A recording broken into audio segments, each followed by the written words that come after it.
Assalamualaikum dan selamat sejahtera murid-murid.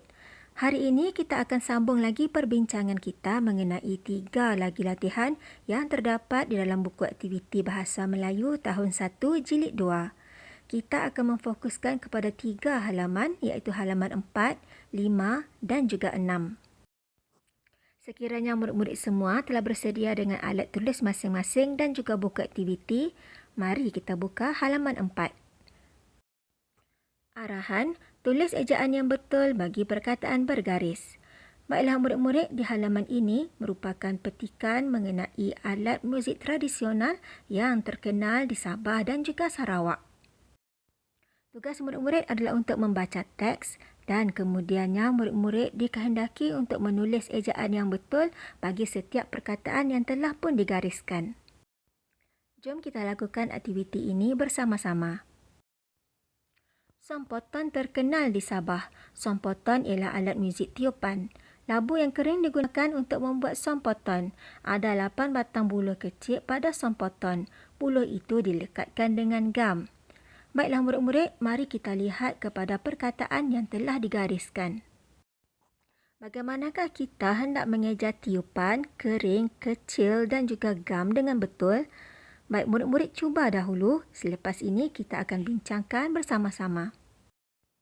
Dapatkah murid-murid mengeja dengan betul? Baiklah, mari cikgu bantu kamu. Berikut merupakan ejaan yang betul bagi setiap perkataan yang bergaris.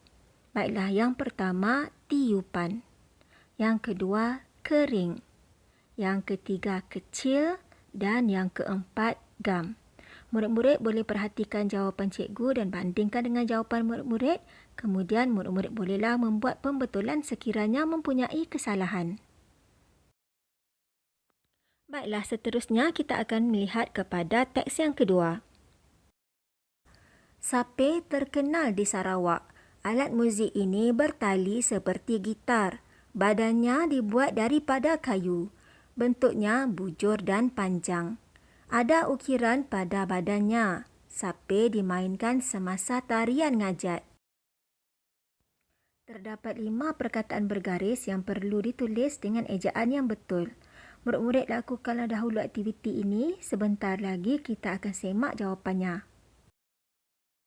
Baiklah murid-murid, cikgu paparkan di sini cara untuk menulis setiap perkataan yang bergaris dengan ejaan yang betul. Yang pertama, ejaan bagi gitar. Yang kedua adalah ejaan yang betul bagi perkataan bujur. Yang ketiga, ejaan bagi perkataan panjang. Yang keempat, ejaan yang betul bagi perkataan ukiran. Dan yang terakhir sekali adalah cara untuk mengeja dengan betul bagi perkataan semasa.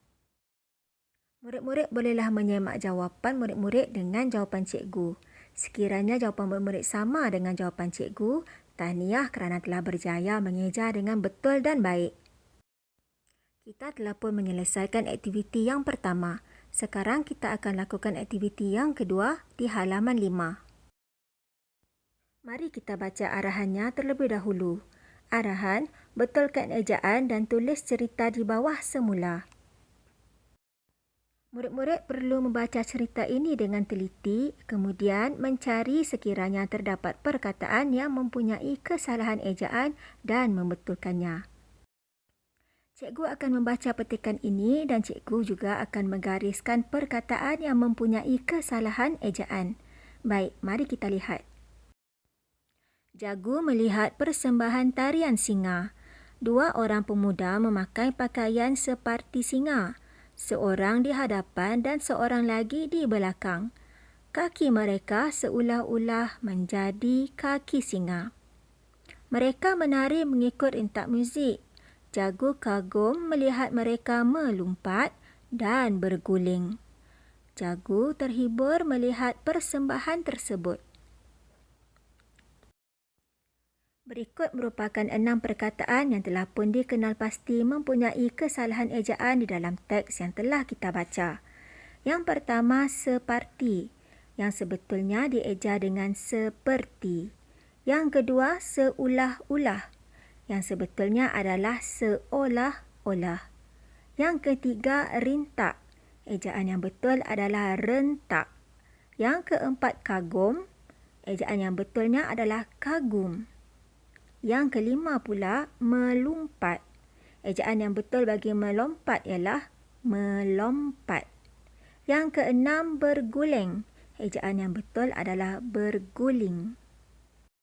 Setelah murid-murid mengedit dengan ejaan yang betul, murid-murid dikehendaki untuk menulis semula cerita di dalam ruangan yang disediakan. Latihan yang terakhir adalah latihan 3 di halaman 6.